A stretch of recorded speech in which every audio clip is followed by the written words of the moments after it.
آپ ایک دنیا کے اندر ایک ٹیبل دیکھیں اور جو ٹرانسپیرنسی انٹرنیشنل ایک دنیا کا ایک ریسرچ ادارہ ہے، وہ ایک طرف ٹیبل بناتا ہے وہ ملک جن کا گورننس سسٹم یعنی کہ جن کا قانون کی سب سے بہترین بالادستی ہے اور گورننس سسٹم بہترین ہے، وہ سب سے خوشحال ملک ہے، اور دوسری طرف وہ بتاتا ہے کہ جو سب سے نیچے ہے ملک تھرڈ ورلڈ جو بنانا ریپبلکس ہیں ان کے اندر کیا ہے، قانون نہیں ہے، جنگل کا قانون ہے، ڈنڈے کا قانون ہے جو پاکستان میں ہے۔ یعنی بنانا ریپبلک جو کہ ایک ٹرم ہے جو کہ بہت زیادہ استعمال ہوئی، آپ نے بھی استعمال کی، یعنی جہاں پہ لا قانونیت ہے اس کو تھرڈ ورلڈ کہا گیا۔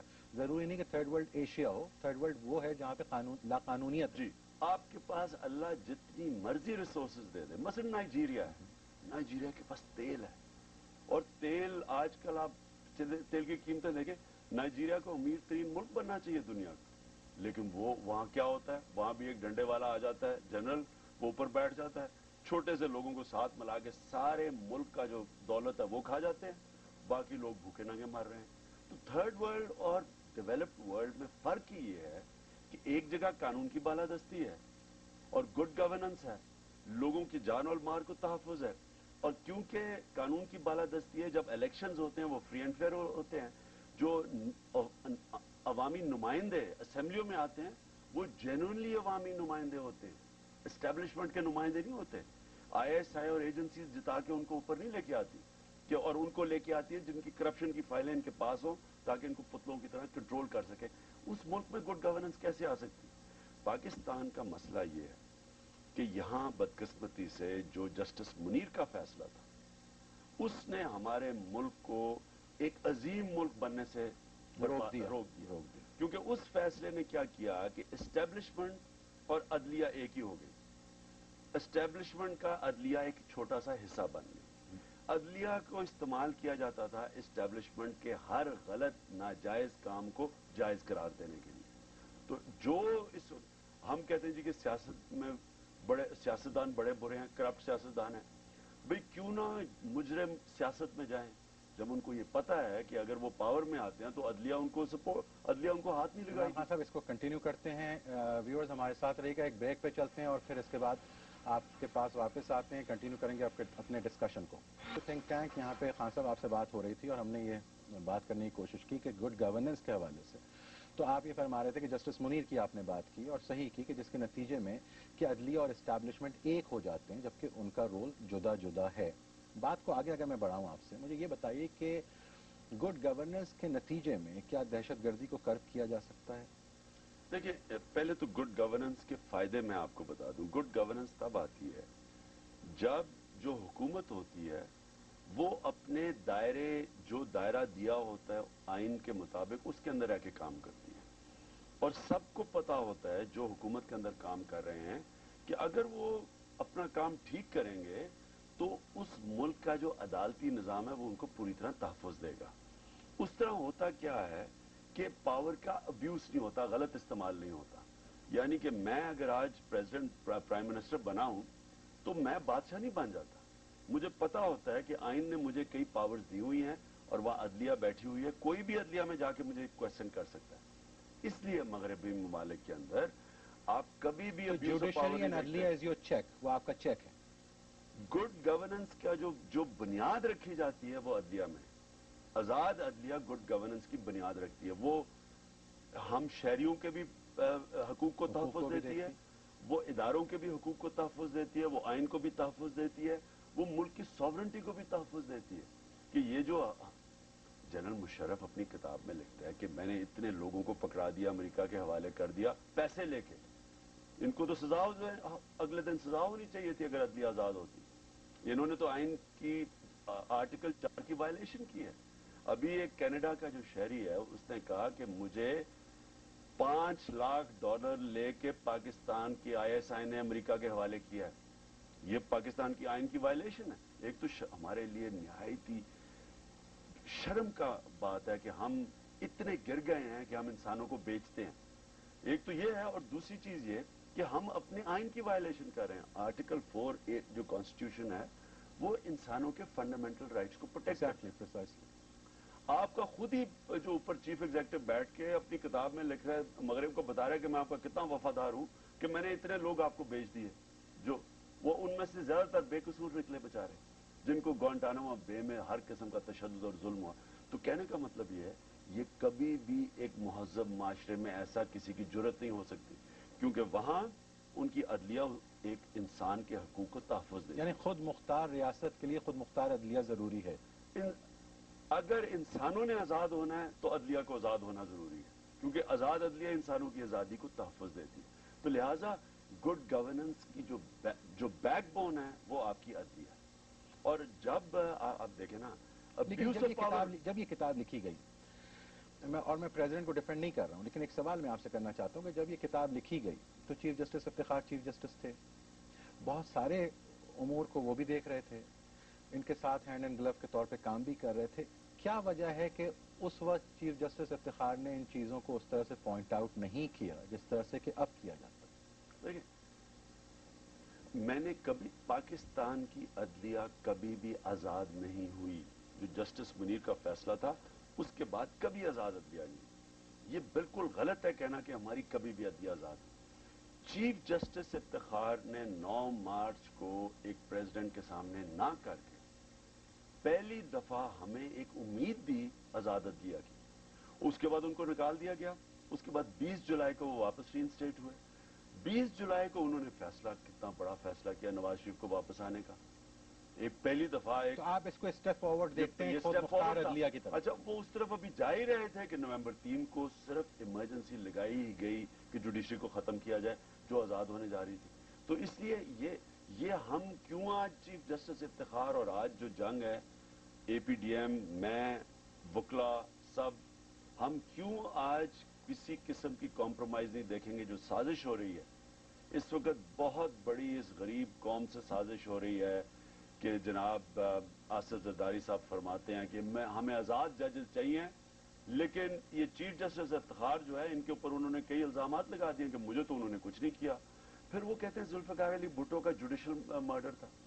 بھئی اگر ذوالفقار علی بھٹو کا جوڈیشل مرڈر تھا اور آصف زرداری کو عدلیہ نے ریلیف نہیں دی تو وہ اس لیے کہ عدلیہ آزاد نہیں تھی. تو آج جب عدلیہ آزاد ہونے لگی ہے، آپ کو آزاد عدلیہ کے ساتھ کھڑا ہونا چاہیے یا آپ جا کے جنرل مشرف کے ساتھ کھڑے ہو گئے؟ یہ تو اسٹیٹس کو کے ساتھ کھڑے ہو یعنی گئے. اس کا مطلب یہ ہے کہ آزاد عدلیہ کا تصور جو ہے وہ یہ ہے کہ if they are taking a step forward, تاکہ ملک ساورن ہو. ملک ساورن اس وقت ہوگا جب آپ کہہ رہے ہیں کہ عدلیہ ساورن ہوگی، اور انہوں نے جو بھی کیا، لیکن اب جب کہ انہوں نے ایک اپنا اسٹینڈ لیا تو اس اسٹینڈ کو سپورٹ آپ کر رہے ہیں، سول سوسائٹی کر رہی ہے. دیکھیں نا، آپ سوچیں کہ کوئی پاکستانی قوم کو داد دے کہ بار بار ہمیں یہ کہا گیا کہ پہلے مجھے یاد ہے وہ کاف لیگ والے کہتے تھے کہ جی وردی عوام کا مسئلہ نہیں. اب یہ کیونکہ وہ اسٹیٹس کو بچانا چاہتے تھے، فائدہ ہو رہا تھا اسٹیٹس کو سے. اب آصف زرداری کہہ رہے ہیں جی عدلیہ عوام کا مسئلہ نہیں ہے، روٹی کپڑا مکان عوام کا مسئلہ. یہ پھر بچانے کی کوشش کر رہے ہیں کیونکہ ان کو خود خوف ہے کہ آزاد عدلیہ آگے ان کے کرپشن کے کیسز پکڑے دو جائیں چیزیں گے. یہاں پہ آپ سے پوچھنا چاہ رہا ہوں کہ پیپلز پارٹی وضاحت کے ساتھ انڈیپینڈنس آف جوڈیشری کی بات کرتی ہے، جبکہ اے پی ڈی ایم یا آپ یا میاں صاحبان ریسٹوریشن آف ججز کی بات کرتے ہیں. دونوں میں فرق کیا ہے؟ فرق یہ ہے کہ یہ ایک طرف دھوکہ دیا جا رہا ہے. بھئی انڈیپینڈنٹ جوڈیشری کیسے ہوگی اگر یہ ججز ری انسٹیٹ نہیں ہوں گے؟ دیکھیں نا، اگر آپ نے اس وقت چیف جسٹس کو سزا کیوں ملی ہے اور وہ جو ججز ہیں ان کو کیا سزا ملی ہے؟ ان کو یہی سزا ملی نا کہ انہوں نے جنرل مشرف کے ساتھ کمپرومائز نہیں کیا. 20 جولائی کے بعد جنرل مشرف نے پوری کوشش کی کہ کسی طرح ان کو بیک چینل سے یہ کمپرومائز کروا دیں کہ ان کو وردی کے اندر الیکشن لڑنے دیں پریزیڈنشل. کیونکہ انہوں نے سٹینڈ لیا تو ان کو نکالا گیا نا. تو اب اور وہ انڈیپینڈنٹ سٹینڈ لیا تو نکالا گیا. اب اس کی وجہ سے آپ ان کو اگر کسی طرح ڈائلیوٹ کر رہے ہیں، کانسٹیٹیوشنل پیکج کے ذریعے ان کے ہاتھ باندھ رہے ہیں، تو یہ تو سزا دے رہے ہیں انڈیپینڈنٹ ججز کو. تو اس کے بعد انڈیپینڈنٹ ججز کیسے آئیں گے؟ جب ججز انڈیپینڈنٹ ہوئے تو ان کو تو سزا مل گئی. جو پی سی او ججز تھے جنہوں نے وفاداری ایک ڈکٹیٹر کے ساتھ دکھائی اور انڈیپینڈنس نہیں دکھائی، ان کے لیے آپ یہ لڑ رہے ہیں. جو کہ غلام ججز تھے اور جو آزاد ججز تھے ان کے اوپر ان کی ہتھکڑیاں لگا رہے ہیں اور پھر لوگوں کو دھوکہ دینے کی کوئی ہم جی انڈیپینڈنٹ ججز چاہیے. لوگ اس سے بیوقوف نہیں بننے لگے. اصل میں یہ گیم کھیل رہے ہیں امریکہ کی، جو جنرل مشرف کو چاہتے ہیں کہ یہاں پاور میں رہیں، ان کے کام کر رہے ہیں، ان کی خدمت کر رہے ہیں امریکنوں کی، اور دوسری چیز کہ یہ آصف زرداری کو اور لوگوں کو اپنے کرپشن کے کیسز کی فکر پڑی ہوئی ہے، کیونکہ اتنا شرمناک اس ملک کے اوپر NRO جیسا قانون انہوں نے اس موجودہ جوڈیشری جس کو بچا رہے ہیں، جسٹس ڈوگر کی جوڈیشری، اس کو جو یہ بچا رہے ہیں، اس نے انڈورس کیے NRO، جو میں کہتا ہوں مجھے دنیا کی تاریخ میں ایسا قانون نہیں بنا کہ ایک پولیٹیکل کلاس کے لیے سارے ان کے قتل، ان کے اربوں روپے کی چوری، سب کچھ معاف ہو گئی ہے، تو بیچارے جو غریب لوگ جیلوں میں سڑ رہے ہیں، اکثریت تو غریب لوگوں کی ہے، دیکھیں عمران ان خان کی صاحب کوئی فکر نہیں ہے۔ یہاں پہ میں مجھے پورا viewers we are at our topic, ہم اپنے عنوان سے اپنے موضوع سے دور نہیں جا رہے ہیں، لیکن میرے خیال میں عدلیہ کو سمجھنے کی ضرورت ہے، جس کے نتیجے میں کہ قانون کی پاسداری، جس کے نتیجے میں پھر آپ کے پاس ایک ویلفیئر اسٹیٹ کا تصور بھی نکل کے آتا ہے، جس کی کہ خان صاحب نے اپنے اسٹرگل میں، آپ نے میرے خیال میں مسلسل ویلفیئر اسٹیٹ کی بات کی، لیکن خود مختار عدلیہ کے نتیجے میں مجھے یہ بتائیے کہ آپ کو کنٹینیو کرتے ہوئے مجھے آپ سے یہ پوچھنا ہے کہ کیا عدلیہ، ایک آزاد عدلیہ، دہشت گردی کو پاکستان سے دور کرنے میں کامیاب ہوگی؟ بالکل ہوگی۔ دیکھیں، دو طریقے سے۔ سب سے پہلے تو دہشت گردی ایک پولیٹیکل وجہ سے ہوتی ہے، کوئی لوگ بیوقوفوں کی طرح اپنے آپ کو بم باندھ کے اڑانا نہیں شروع کر دیتے، یا یہ کہ جی مدرسوں میں جو مدرسے سے نکلتے ہیں وہ دہشت گرد ہے، یہ اس طرح کی، یا جو کہ جارج بش اور نیو کانز نے ایک پورا پروپیگنڈا کیا دنیا میں کہ کوئی یہ عجیب سے اسلامو فیشسٹ آ گئے ہیں، یہ ریڈیکل اسلامسٹ آ گئے ہیں جو مغرب کا سویلائزیشن برباد کرنا چاہتے ہیں، اور یہ ان کو کوئی عقل نہیں ہے، بس یہ خود بھی اپنے آپ کو مارنا چاہتے ہیں، ہمیں بھی مارنا چاہتے ہیں۔ اصل میں ہر دہشت گردی کی بنیاد سیاست ہوتی ہے، سیاسی وجوہات کی وجہ سے جو کمزور ہوتا ہے وہ پھر وہ طریقے اختیار کرتا ہے، کیونکہ وہ طاقتور کا مقابلہ کر رہا ہوتا ہے اور اس کے پاس طاقت نہیں ہوتی۔ اب فلسطین کے اندر اسرائیل کی جو فوج ہے وہ دنیا کی سب سے مضبوط فوج ہے، اس کے سامنے بچارے وہ لوگوں کے پاس کچھ ہے نہیں سوائے اپنے جسم کو بم باندھ کے تو وہ مقابلہ کریں، اور ان کے پاس ہتھیار ہی نہیں ہے، یا تو ان کو بھی ٹینک اور F-16 دے دیں تو وہ دہشت گردی چھوڑ دیں گے۔ جب کمزور کا مقابلہ طاقتور سے ہوتا ہے تو دنیا کی تاریخ میں وہ دہشت گردی کی طرف جاتا ہے، جس کو آج دہشت گردی کہتے ہیں۔ اگر وہ آپ کے ہوں تو اب وہ ہیرو بن جاتے ہیں، ہم مجاہدین کہتے ہیں، اگر وہ آپ کے خلاف کر رہے ہیں وہ دہشت گرد مثلاً جو مفتی بہنی تھی ایسٹ پاکستان میں، اس کو پاکستانی فوج دہشت گرد کہتی تھی، جو بنگالی تھے وہ ان کو ہیرو کہتے تھے۔ لائلسٹ دیور۔ تو اسی طرح انگریزوں نے جب 1857 کے اندر جب ان کے خلاف بغاوت ہوئی تو انہوں نے ان کو سب کو دہشت گرد کہا اور سروں کو لٹکا دیا اور توپوں کے سامنے اڑایا۔ یعنی آپ یہ کہہ رہے ہیں وضاحت کے ساتھ کہ مدارس کا دہشت گردی میں کوئی رول نہیں ہے؟ دیکھیں جی، مدارس 1980 سے پہلے نہیں تھے، یہ تو ساری یہاں اس خطے کی تاریخ میں مدارس زیادہ تھے اور خیراتی کام کر رہے تھے، تو 1980 کے بعد مدارس کے اندر دہشت گردی، جو دہشت گرد نکلے، ان میں سے کئی مدارس کے اندر ٹریننگ دی گئی، باقاعدہ ٹریننگ دی گئی، کیونکہ امریکہ سوویت یونین کے خلاف دہشت گردی کروانا چاہتا تھا، تو یہاں سے لوگوں کو ٹرین کر کے بھیجا لیکن گیا۔ اس وقت ان کو جہادی کہا گیا۔ اس وقت جہادی اور مجاہدین اور ہیروز کہا گیا، Exactly. کیونکہ وہ ان کا کام کر رہے تھے۔ اب وہی جب اب امریکہ نے وہاں آکیوپائی کیا، وہی لوگ جن کو ٹرین کیا گیا تھا وہ کر رہے ہیں، ان کو اب ٹیررسٹ کہہ رہے ہیں، اور پاکستان آرمی کو انہوں نے استعمال کیا ہے، شرم سے کہنا پڑتا ہے، ایز اے مرسنری آرمی، کہ پیسے ان کو دو، جو مرضی ان سے کام کروا دو۔ تب تو چلو ساری قوم سمجھتی تھی کہ ہمارے افغان بھائی ہیں، ان کے لیے ہمیں، ان کی آزادی کے لیے ہمیں ان کی مدد کرنی چاہیے۔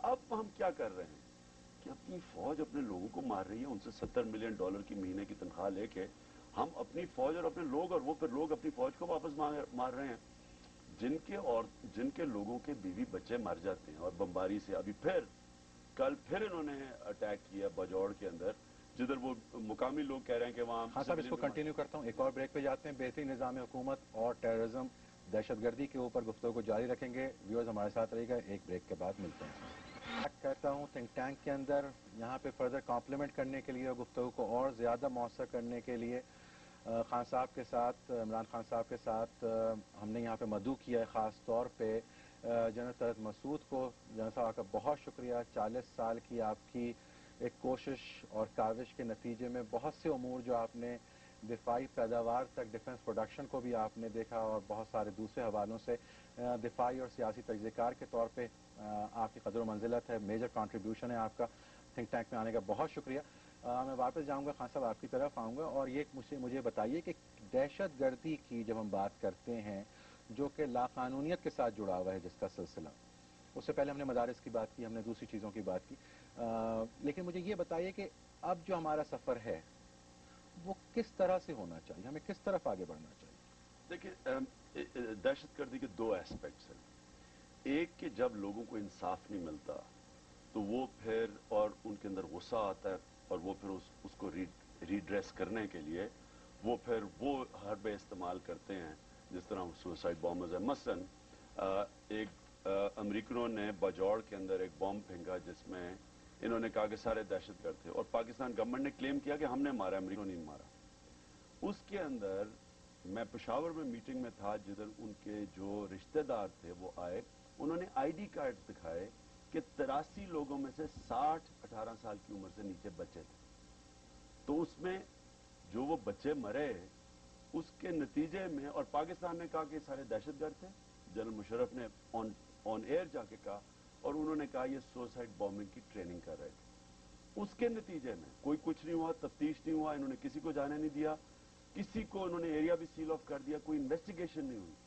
5 دن کے بعد ان کے کسی ایک رشتہ دار نے جا کے اپنے آپ کو بام مار کے 55 پاکستانی فوجی مارے ملاکنڈ کے اندر, سوسائڈ بامبنگ. اسی طرح لال مسجد کے بعد آپ دیکھیں کتنے زیادہ لوگ مرے ہیں سوسائڈ بامبنگز کے اوپر. وزیرستان کے اندر ایک مجھے یاد ہے کہ ایک انہوں نے امریکنوں نے ایک بامب پھینکا جس میں ایک آدمی کے 13 گھر کے لوگ مارے گئے. 60 سال کا آدمی تھا, اس نے اگلے دن خودکشی کر لی. اب وہ بجائے وہاں جذبات میں آ کے اگر وہ اپنے آپ کو مار سکتا تھا تو وہ خودکش حملہ بھی کر سکتا تھا. تو ان لوگوں کے لیے دنیا کے اندر میں اب برطانیہ میں آپ کو مثال دیتا ہوں کہ وہاں بھی ان کے اٹیک ہوا ایک 7/7 میں 40 لوگ 45 لوگ مارے گئے. اس کی ریٹیلیشن میں پولیس نے ایک آدمی کو گولی ماری ایز اے ٹیررسٹ. اس کے اوپر پوری انویسٹیگیشن کے اندر ثابت ہوا کہ وہ آدمی بے قصور تھا. ان کو پھر ریڈریس کرنا پڑا. ان کے جو لوگ تھے, اس کے رشتہ دار تھے, ان کو بتایا انہوں نے کہ ہمیں معافی ہے, کمپنسیشن دینی پڑے. فرق یہ ہوتا ہے کہ جب جس ملک کے اندر قانون ہوتا ہے اور گورننس ہوتی ہے تو دہشت گردی ایسے بڑھ نہیں سکتی کیونکہ لوگوں کو انصاف مل جاتا ہے. اب ایک تو یہ ایسپیکٹ ہے کہ جو ہمارے اتنے لوگ مارے گئے کوئی انویسٹیگیشن نہیں ہوئی. ایم کیو ایم نے کراچی کے اندر جو 12 مئی کو تھا 50 لوگ مر گئے, 200 لوگوں کو گولیاں لگیں, ٹی وی پہ سب نے دیکھا, کوئی انکوائری تک نہیں ہوئی. پھر 9 اپریل کو لوگ بھونے گئے, ان کو انکوائری نہیں ہوئی. اس سے پہلے سنی تحریک ابھی تک رو رہی ہے کہ ہمارے سارے جو لوگ نشتر پاک میں مارے گئے ایم کیو ایم نے مروائے, کوئی انکوائری نہیں ہوئی. تو اس کی وجہ, اس کی ریٹیلیشن میں اگر قانون آپ کو ریڈریس نہیں کرتا آپ کی گریونسز تو آپ پھر بندوق اٹھاتے ہیں. یعنی آزاد عدلیہ جب تک آپ کو سپورٹ نہیں کرے گی. آزاد عدلیہ اس لیے کہ ایک انسان کا فنڈامنٹل رائٹ ہے کہ اگر کوئی کچھ جرم ہوتا ہے تو اسٹیٹ نے میرا جان اور مال کی حفاظت کرنی ہے, یہ میرا رائٹ ہے, فنڈامنٹل رائٹ ہے. دوسری دہشت گردی کی وجہ یہ ہے کہ جو امریکن وار آن ٹیرر ہے یہ بجائے دہشت گردی ختم کرنے کی یہ دہشت گردی بڑھا رہی ہے. یہاں پہ میں آپ کو روک کے صرف جنرل صاحب آپ کا ٹیک لینا چاہوں گا کیونکہ میں چاہتا ہوں کہ آپ کو انکارپوریٹ کریں, گفتگو کو اور زیادہ مؤثر بناتے ہیں. مجھے یہ بتائیے کہ خان صاحب نے جو بھی بات کہی اس پہ آپ کا اپنا اوپینین یا ویو کیا ہے؟ میں اس میں بڑی حد تک عمران خان صاحب سے ایگری کرتا ہوں, اس وجہ سے کہ انصاف جو ہے وہ بہت ہی ضروری ہے اور خاص طور سے لوکل لیول پر. لیکن اس کے ساتھ ساتھ میں اور یہ بھی کہنا چاہوں گا کہ نہ صرف انصاف کی ضرورت ہے اور ایک عدلیہ جو کہ آزاد ہو, بلکہ جو ایک پورا بیوروکریسی ہے جو ایگزیکٹو ہے اور گورننس جسے کہا جاتا ہے ایک براڈ ٹرمز میں, وہ جب تک بہتر نہیں ہوگی, جب تک لوگوں کو سلامتی نہیں ملے گی, جب تک انصاف نہیں ملے گا, جب تک ایسے مواقع نہیں ملیں گے ان کو روزگار کے لیے, اور تمام وہ جو چیزیں ایک انسان کے لیے ضروری ہوتی ہیں بنیادی چیزیں اگر وہ نہیں مہیا ہوں گی تو ظاہر ہے ملیٹنسی بڑھے گی. اور ملیٹنسی بڑھنے کا ایک اور بھی سب سے بڑی وجہ یہ ہمارے لیے رہی ہے کہ جو ایک کلچر ڈیولپ ہوا ہے کوئی 30-40 سال میں ان علاقوں میں خاص طور سے، کہ جیسے افغان جہاد ہوا اور اس کے بعد بہت سے مہاجر آئے افغانستان سے اور دوسرے بھی لوگ آئے، اور ایک طریقے سے امریکہ نے جس اسلام کو جو استعمال کیا ایک قسم سے لیکن اس کے نتیجے میں جنرل صاحب جسٹ ٹو کنٹینیو مجھے یہ بتائیے کہ ہم کلیش آف سویلائزیشن کی بات کرتے ہیں تو پاکستان میں ہمیں کلیش ود ان سویلائزیشن نظر نہیں آ رہا؟ نہیں، کلیش آف سویلائزیشن سے زیادہ میں تو اس کو سمجھتا ہوں کلیش آف انٹرسٹ زیادہ ہے. یعنی کہ جب انٹرسٹ کلیش کرتے ہیں نا تو چاہے وہ مسلمان ہوں یا آپس میں ہی مسلمان کیوں نہ ہوں تو پھر ان میں لڑائی ہوتی ہے. یہ میں کلیش آف سویلائزیشنز کا اتنا میں اس کو بلیو نہیں کرتا. میں تو سمجھتا ہوں کہ کلیش آف انٹرسٹ وہی صدام حسین دیکھیے آپ، وہ امریکنز کو بالکل پسند تھا. جب انہوں نے دیکھا کہ ان کے مفادات میں کے لیے وہ ایک رکاوٹ بن گیا تو پھر وہ اس کا وہی مجاہدین وہی حرکتیں جب سوویٹس کے خلاف کر رہے تھے تو وہ جہادی وہ ان کو ریلیجس فنیٹکس کہہ رہے تھے، یہ ان کو جہادی اور ہیروز کہہ رہے تھے. وہی حرکتیں جب ان کے اگینسٹ کر رہے ہیں وہ بالکل یہ اسی لیے میرا خیال ہے کہ یہ جو کلیش آف سویلائزیشن ہے یہ نہیں ہے. اور آپ بالکل بجا کہہ رہے ہیں کہ اس وقت زیادہ تر تو مسلمان سے لڑ رہے ہیں اور یہی تو ہماری کمزوری ہو گئی ہے. جہاں پہ ہمیں گڈ گورننس کی طرف جانا ہوگا خان صاحب، میرے خیال میں آپ یہ کہہ رہے ہیں کہ جب تک ہم گڈ گورننس کی طرف نہیں جائیں گے عدلیہ کی آزادی کے ساتھ میں عرض کروں جی، جو جنرل صاحب نے بات کی ہے 3 مختلف باتیں ہو رہی ہیں. ایک وہ ہو رہا ہے جو کہ امریکہ کی وار آن ٹیرر کے نتیجے میں ایک رد عمل نظر آیا، صحیح، ایک ریاکشن نظر آیا. ایک تو وہ آپ کو مثلا جو انہوں نے ہوائی جہاز سے آپ بومبنگ کرتے ہیں، بوم تو کوئی فرق نہیں کرتا کہ یہ عورت ہے، بچہ ہے، بوڑھا ہے. جو افغانستان میں حامد کرزئی جو بالکل امریکنوں کا پتلا ہے، اس نے بھی یہ کہہ دیا ہے کہ یہ جو امریکن جس طرح لوگوں کو، ہمارے سیولینز کو مار رہے ہیں، یہ ہمارے لیے اور مسئلے مسائل پیدا کریں، دہشت گردی بڑھ رہی ہے، لوگ اور طالبان کی طرف جا رہے ہیں. یہ حامد کرزئی نے ایونچولی کہا. تو ایک تو وہ ہے. اب دیکھیں نا، عراق کو انہوں نے وار آن ٹیرر کے نام کے اندر ان کے تیل کی اور اسرائیل کی خاطر چلے گئے. وہاں تو کوئی القاعدہ وہی انٹرسٹ کی جو بات کر رہے ہیں تو اوپر اب جو ان کے خلاف لڑ رہے ہیں ان کو اب دہشت گرد بنا دیا انہوں نے. ایک تو وہ علیحدہ ہے. ایک دوسری جو ہے وہ ہے اکنامک ڈیپریویشن کی وجہ سے. لیکن آج اب مہنگائی دیکھیں، اب مجھے یہ بتائیں کہ پاکستان کا تنخواہ دار طبقہ کیسے گزارا کر سکتا ہے اس پیسے کو؟ مجھے جو انفلیشن ہے اب، آپ مزدور کیسے گزارا کر سکتا ہے؟ اور جو تقریباً 70% پاکستانی جو 3,500 روپے مہینہ کے ارد گرد جب گزارا کر رہے ہیں، وہ کیسے بلو پاورٹی لائن ہے. 3,500 روپیہ ایک سال پہلے کیا خریدتا تھا، 3 سال پہلے، اور آج اس کے اندر کیا آتا ہے؟ تو جب لوگوں کے گھر میں کچھ ہو ہی نہ، بچے بھوکے ہوں، وہ یہ دہشت گردی سے ایسے تعلق نہیں ہے، اس سے لا اینڈ آرڈر پہ تعلق ہے، کرائم پہ تعلق ہے. یہ سارے کرائم پہ جائیں گے. اچھا پھر وہ لین کرتے ہیں کرائم کے اوپر کیونکہ ان کے پاس کچھ اور نہیں ہوتا کرنے. وہ بیچارے بھوکے ننگے اگر چوری کریں ان کو پکڑ کے پولیس مارتی ہے، جیلوں میں ڈال دیتی ہے. دوسری طرف این آر او کے تحت جن لوگوں نے اربوں روپیہ، کھربوں روپیہ کھایا اس ملک کا، ان کو سب کو معاف کر دیا. 55 ارب روپے انہوں نے قرضے معاف کیے ہیں پچھلے 3 سال میں. وہ لوگ جس میں سے 2 وزیر اعلیٰ ہیں، ایکس وزیر اعلیٰ جو اربوں پتی ہیں، ان کے تو قرضے معاف کر دیے ہیں. وہ بیچارہ 80,000 روپے پہ ایک نوجوان نے خودکشی کی ہے کہ اس کے پاس 80,000 روپے کا قرضہ تھا. تو یہ جو معاشرے میں ناانصافی ہوتی ہے، جو social injustice, socio economic injustice ہے، اس کی وجہ سے بھی لوگ کرائم کی طرف جاتے ہیں. یعنی سوشو پولیٹیکو انجسٹس جو ہے جب تک دور آپ نہیں کریں گے، آپ ٹورڈز ویلفیئر یعنی فرام پاورٹی کی جو لائن ہے جس سے کہ آپ بہت نیچے ہیں، وہاں سے آپ کا بھی سفر ہے جو کہ ویلفیئر تک جانا ہے. تو جس کے لیے کہ ہمیں گڈ گورننس کی ضرورت ہے. اس سلسلے میں آپ یہ بتائیے مجھے کہ جب آپ دوسری طرف دیکھتے ہیں اور آپ نے ڈیفنس اسٹریٹجی کی بات کی اور آپ انالائز کرتے ہیں چیزوں کو، مجھے یہ بتائیے کہ کرو کرنے کے لیے یعنی دہشت گردی کیا ایک فینومینا ہے یا یہ ریالٹی ہے؟ نہیں، یہ it's a phenomena, it's a reality both in the sense. دیکھیے، اور دہشت گردی جو ہے اٹس ناٹ این اینیمی. یعنی مطلب یہ کہ terrorism is not an enemy, it's only a tactics ہے. یعنی ایک اسٹریٹجی ایک استعمال کرتا ہے ایک طبقہ ہے جو سمجھتا ہے کہ میرے پاس اور کوئی ذریعہ نہیں ہے تو میں دہشت گردی سے اپنا بدلہ نکالوں گا. تو وہ ایک یوز کرتا ہے، ایک ویپن ہے اس کے پاس، وہ دہشت گردی کا ہے، وہ استعمال کرتا ہے. تو اب ہم نے دیکھنا یہ ہے کہ وہ دہشت گردی استعمال کیوں کرتا ہے اور کیوں یہ دہشت گردی بڑھتی چلی جا رہی اس کی ایک بات جو خان صاحب نے کہی اکنامک ڈیپریویشن جو ہے جس کے نتیجے وہ دہشت گردی کا کنیکشن نہیں. لیکن دہشت گردی یہ ہے کہ آپ مثلا اب جو فلسطین ہے فلسطینی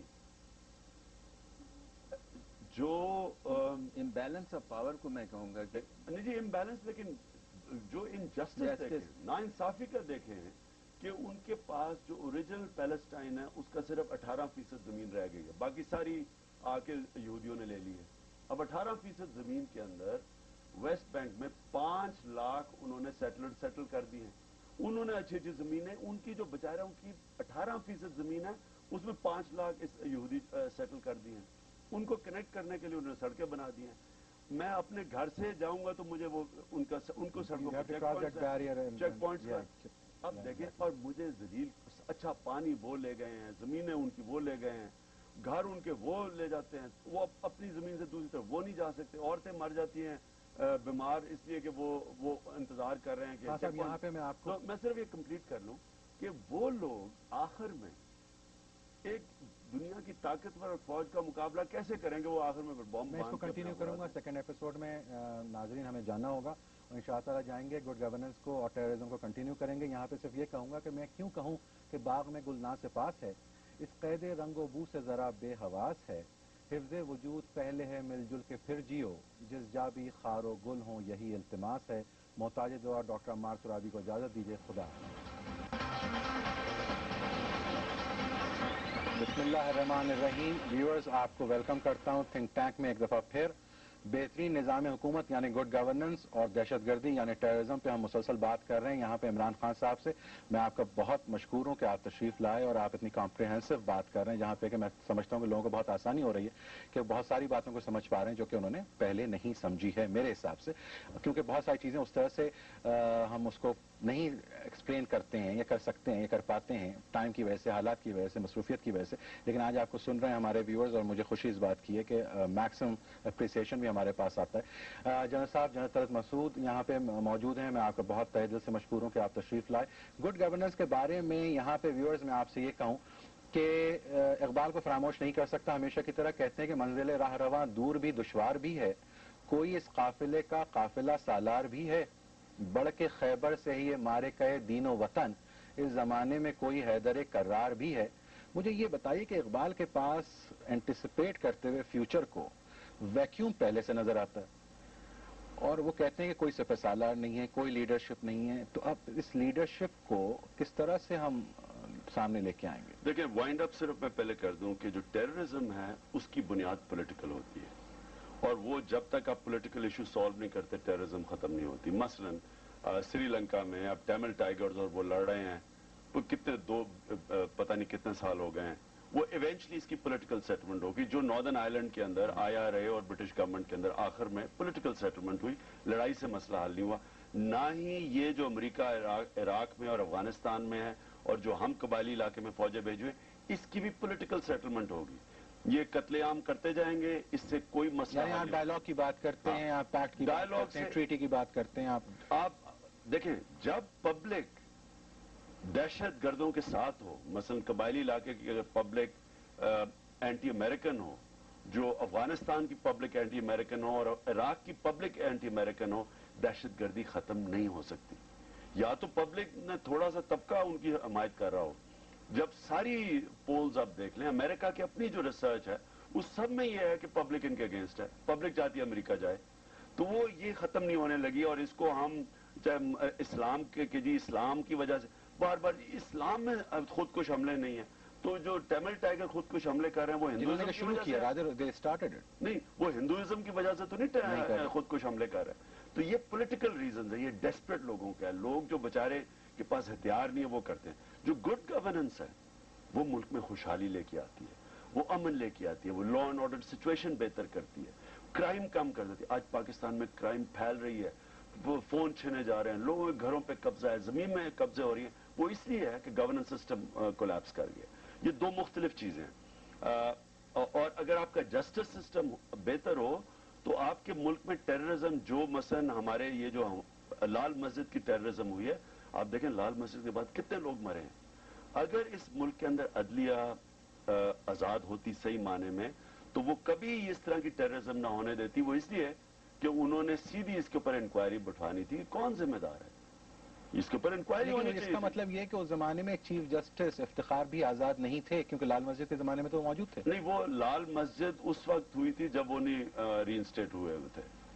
وہ بلکہ ان کے ری انسٹیٹ ہونے کے وہ کیونکہ یاد رکھیں نا وہ 20 جولائی کو تو ری انسٹیٹ ہوئے تھے, 9 مارچ سے, اور وہ کبھی بھی ابھی پوری طرح آزاد نہیں تھے. بہرحال میں کہنے کا یہ مقصد ہے کہ جینوئنلی جن ملکوں کے اندر عدلیہ آزاد ہوتی ہے ہر ایشو کے اوپر انڈیپینڈنٹ انکوائری ہوتی ہے عدلیہ کے نیچے, یہ چیک ہوتا ہے حکومت کی ابیوز آف پاور کا. اب آگئے ہم آپ کا یہ جو ابھی سپہ سالار نہیں ہے. دیکھیں پاکستان کو اس وقت اس لیڈرشپ کی ضرورت ہے. پاکستان کے پاس کرائسس ہیں, کافی کرائسس ہیں, اکنامک ہے, یہ امریکہ کے جو ڈکٹیشن لے رہے ہیں. اب دیکھیں نا ایک طرف پیس ٹریٹی چل رہی ہے, اب انہوں نے بمباری کر کے لوگ مار دیے ہیں باجوڑ کے اندر. اب اس کا ری ایکشن آئے گا, وہ کہیں گے جی دیکھیں پیس سے کام نہیں ہوتا اور مارو. اب یہ اینڈ میں ہونا یہی ہے کیونکہ انہوں نے ریٹیلیشن کرنی ہے. انہوں نے کہنا جی دیکھیں پیس ٹریٹی فیل ہو گئی ہے. تو لیکن پاکستان کو جو لیڈرشپ چاہیے وہ یہ چاہیے, وہ امریکہ کے سامنے کھڑا ہو کے کہہ کے دیکھیں دہشت گردی کے ہم خلاف ہیں, ہم بالکل آپ کی جو 9/11 پہ جو جنہوں نے آپ سے کیا ہم ان کے خلاف ہیں, لیکن کیسے ہم دہشت گردی کے خلاف لڑیں گے؟ ایک سوورن ملک اپنے فیصلے کرے گا. آپ کے حکم پہ جو ہم نے لڑے ہیں ہم نے اپنا ملک کا بیڑا غرق کر لیا. ہم اور وہ لیڈر یہ کہے گا, میں لیڈرشپ کی بات کر رہا ہوں, اب لیڈرشپ کیا ہے لیکن کیا نئی لیڈرشپ یا نئی لیڈرشپ اگر اس کو نہیں کہنا چاہتے آپ, نئی کولیشن گورنمنٹ کیا اس میں اپنے آپ کو سوورن کردار ادا نہیں کر سکتی یا نہیں کرنا چاہتی؟ مجھے یہ بتائیں کہ کوئی سوورن ملک کے اندر جو مین آدمی آصف زرداری اس وقت اصل تو وہ پاور ہے. پہلے تو یہی ڈائیکاٹمی غلط ہے کہ ذمہ داری یوسف رضا گیلانی صاحب کے پاس ہے اور پاور آصف زرداری کے پاس ہے. ایسی بھی کبھی کوئی دنیا کے اندر لیڈرشپ چلی ہے؟ ادھر پنجاب میں بھی یہی ہے, وہاں بھی لیڈرشپ پاور کسی اور کے پاس ہے, جو سی ایم کے پاس ہے, لیکن ایکچولی شہباز اور نواز شریف کے پاس ہے. تو یہ انڈائریکٹ رولنگ میں نے تو کہیں دیکھا ہی نہیں ایسا ماڈل کامیاب ہوتے ہوئے. جو لیڈر تو ہوتا ہے جس کے پاس ذمہ داری ہوتی ہے اسی کے پاس اتھارٹی ہوتی ہے. ایک تو یہ ایسپیکٹ. پاکستان کو جو لیڈرشپ کی میں آج ضرورت کی بات کر رہا ہوں, سب سے پہلے امریکہ کے سامنے کھڑے ہو کے کہے کہ ہم دہشت گردی کی جنگ لڑیں گے, بالکل ہم اس کے خلاف ہیں لیکن اپنے طریقے سے, اور آپ نے ہمارے اندر انٹرفیئر نہیں کرنا, کسی قسم کی آپ نے پاکستان اندر کاروائی نہیں کرنی.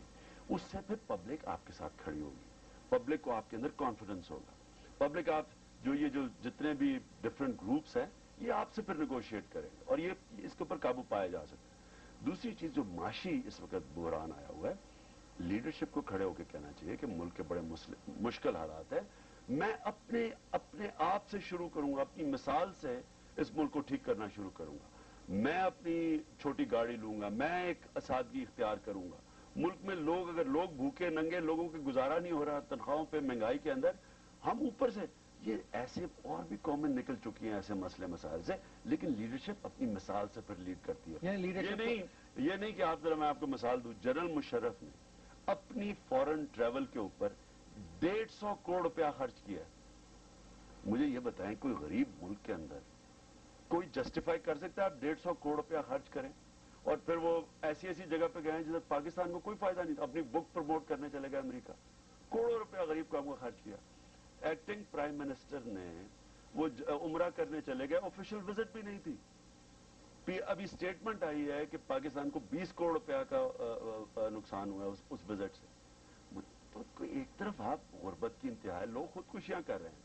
حکمران یہ وزیر اعظم ہاؤس اور پریزیڈنٹ ہاؤس کو دیکھیں, میں آپ کو لکھ کے دیتا ہوں کہ ڈاؤننگ اسٹریٹ جو برطانیہ کا پرائم منسٹر ہے اس کا کم خرچہ ہے ان دونوں ہاؤسز سے, اور سارا مسلمان دنیا کا کمبائنڈ جی ڈی پی 55 ملک کا کمبائنڈ جی ڈی پی برطانیہ کے برابر ہے, اور ان کا وزیر اعظم دیکھیں کیسے رہ رہا ہو یہاں. نہیں دے رہا ہے, ایگری ود یو, میرے پاس بھی یہ اسٹیٹس ہیں, آپ بالکل صحیح کہہ رہے ہیں, میں اس کو انڈورس کرتا ہوں. جنرل صاحب مجھے یہ بتائیے کہ معاشی بدحالی, سیاسی بحران, آئینی بحران, ان تمام تر بحرانوں کا مقابلہ کرتے ہوئے پھر ایک دہشت گردی جس کا کہ ہمیں مقابلہ درپیش ہے, گڈ گورننس کی جس طرح سے خان صاحب نے بات کی, اس کو اب آپ کس طرح سے آپ چیزوں کو انٹیکٹ کیسے رکھیں گے؟ آپ کی جو